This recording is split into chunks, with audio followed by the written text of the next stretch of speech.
ETF index mutual funds నేర్చుకుని stock మార్కెట్లో రాణించాలనుకుంటున్నారా? వెంటనే ఈ నెంబర్కి కాల్ చేయండి.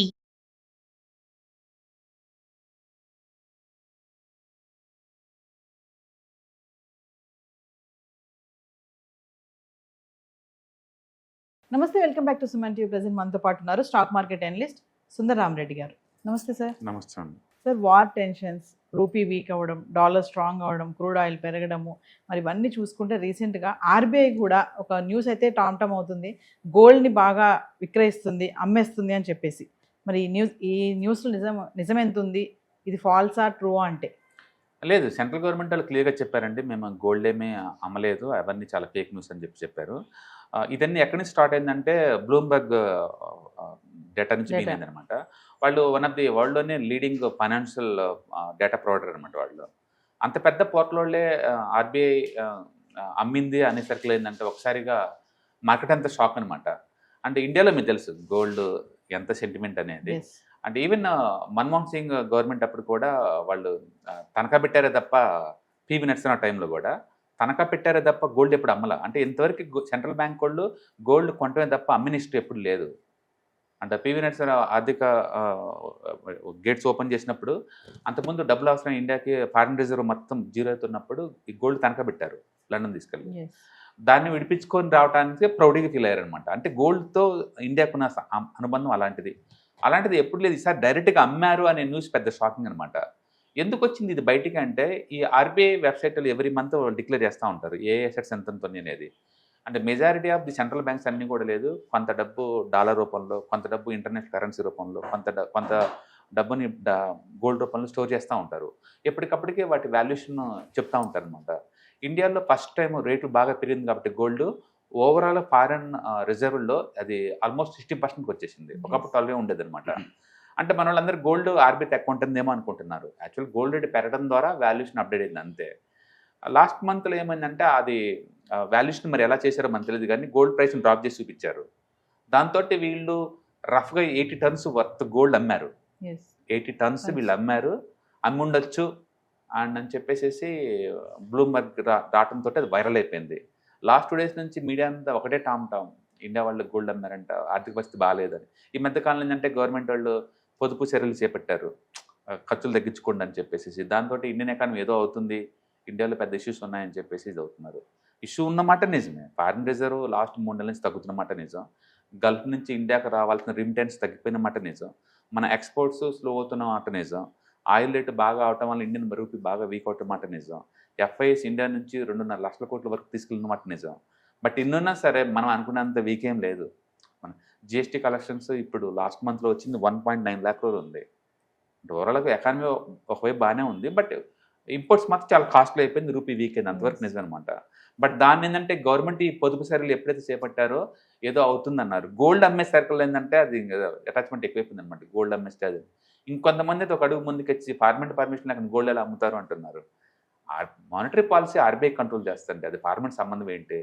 ఏ అసెట్ కొనాలి, ఏ అసెట్ అమ్మాలనేది ఆర్బీఐ డిజైన్ చేసుకుంటుంది, వాళ్ళే కంట్రోల్ చేసుకుంటారు.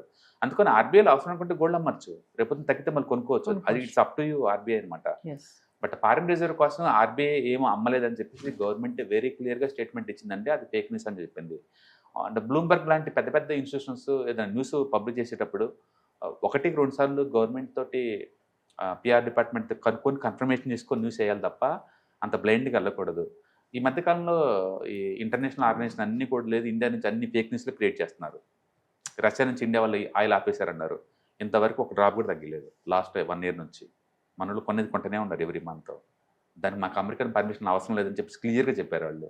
అయినా సరే మీడియా వాళ్ళు ఏంటంటే ఇండియా వాళ్ళు క్రూడ్ తగ్గించి తీసుకుంటున్నారు రష్యా దగ్గర నుంచి అని ఇట్లా, అంటే ఇప్పుడు బ్లూంబర్గ్ వాళ్ళు ఇట్లా రకరకాల న్యూస్ స్ప్రెడ్ చేస్తూ ఉన్నారన్నమాట. ఏదైనా ఇండియాలో ఈ news paper fake news control చేయడం కోసం ఒక స్ట్రిక్ట్గా గైడెన్స్ ఉండడం చాలా ఇంపార్టెంట్ అనమాట.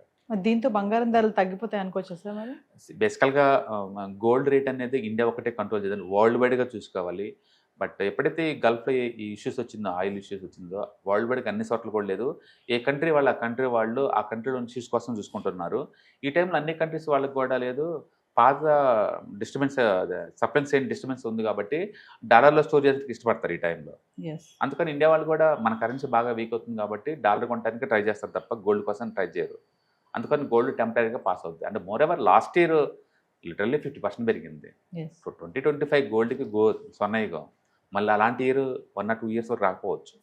అంటే సిల్వర్ కూడా లాస్ట్ ఇయర్ ఆల్మోస్ట్ 150% పెరిగింది. ఈ సంవత్సరం అంత పెరగకపోవచ్చు. దాని అర్థం అది డిమాండ్ లేదని కాదు. లాస్ట్ ఇయర్ 2 months పెరిగింది కాబట్టి ఈ సంవత్సరం కన్సాలిడేట్ అవుతుంది అయ్యే మోడ్లో ఉందన్నమాట. కమింగ్ టు సిల్వర్ గురించి మాట్లాడుకుంటే సిల్వర్ కూడా బాగా తగ్గడం చూస్తున్నాం కదా సార్. మరి ఇంకా తగ్గిపోతుందా, మళ్ళీ రైజ్ అయ్యే ఛాన్సెస్ లేదు. వరల్డ్ వైడ్గా మైనింగ్ స్లో అయిపోయింది అండ్ ఎలక్ట్రికల్ వెహికల్స్ ప్రొడక్టివిటీ ఎక్కువ అవుతుంది, డేటా సెంటర్లు ఎక్కువ అవుతూ ఉంది. ఎలక్ట్రికల్ ఎక్విప్మెంట్స్ ఎంత ఎక్కువ అయ్యే కొద్దీ సిల్వర్కి ఆ రేంజ్లో డిమాండ్ క్రియేట్ అవుతూ ఉంటుంది తప్ప తగ్గే ఛాన్స్ లేదు. ఇంకా ప్రైస్ అంట టెంపరీగా ఈ పేపర్ అసెట్స్ వల్ల అప్ అండ్ డౌన్ అవుతూ ఉంది కానీ but otherwise gold silver for ever ఎప్పుడు డిమాండ్ ఉన్న అసెట్ అనమాట. ఏదైనా కానీ ఏదైనా కొనేటప్పుడు లేదు వాటి ఎక్స్పెక్టేషన్ ఒక 10 to 15% లాగా కొనుక్కోవచ్చు తప్ప లాస్ట్ ఇయర్ లాగా టూ మచ్ ప్రైస్లో అయితే ఎక్స్పెక్ట్ చేయలేము మనం ఇప్పుడు రేట్లో. ఒకసారి ఈ ఆయిల్ ఇష్యూస్ అంతా సెటిల్ అయింది అనుకోండి మళ్ళీ గోల్డ్ సిల్వర్ మళ్ళీ ర్యాలీ అయ్యే ఛాన్స్ ఎక్కువ ఉంది. Thank you sir. హాయ్, మీరు స్టాక్ మార్కెట్కి కొత్త లేదా మీరు మార్కెట్లో ఉన్నా సరే మనీ మేక్ చేయడం టఫ్గా ఉందా? అంటే స్టాక్ మార్కెట్లో ఎన్ని సంవత్సరాలు ఉన్నా సరే ఇంకా బ్రేకింగ్ ఏం రావట్లేదా? లేదా మీరు పెద్ద మొత్తంలో స్టాక్ మార్కెట్లో మెయింటైన్ చేయాలనుకున్నారా? మీ పొజిషన్ ఏదైనా అయి ఉండొచ్చు. స్టాక్ మార్కెట్లో కనుక లాంగ్ టర్మ్లో మనీ మేక్ చేసుకోవాలనుకుంటే షార్టెస్ట్ పాసిబుల్ వే అంటే ETFs, index funds, mutual funds ద్వారా లిటిల్ బిట్ ఈజీగా ఉంటుందన్నమాట. కాబట్టి మీకు ఎవరికైనా ఇంట్రెస్ట్ ఉందంటే ETFs, index funds and mutual funds నేర్చుకోవడానికి ఇది బెస్ట్ పాసిబుల్ వే ఏంటంటే ETFs, index funds and mutual fund course. ఇది ఎవ్రీ మంత్ వీకెండ్స్లో సాటర్డే, సండే, మండే ఇలా 3 రోజుల్లో daily 2 hours totally 6 hours programme ద్వారా నేర్పడుతుంది. ఇంట్రెస్ట్ ఉన్న పార్టిసిపెంట్స్ కింద స్క్రోల్ అవుతున్న నెంబర్స్ని కాల్ చేయడం ద్వారా లేదా రిజిస్టర్ చేసుకోవడం ద్వారా మీ సీట్ని బుక్ చేసుకోవచ్చు.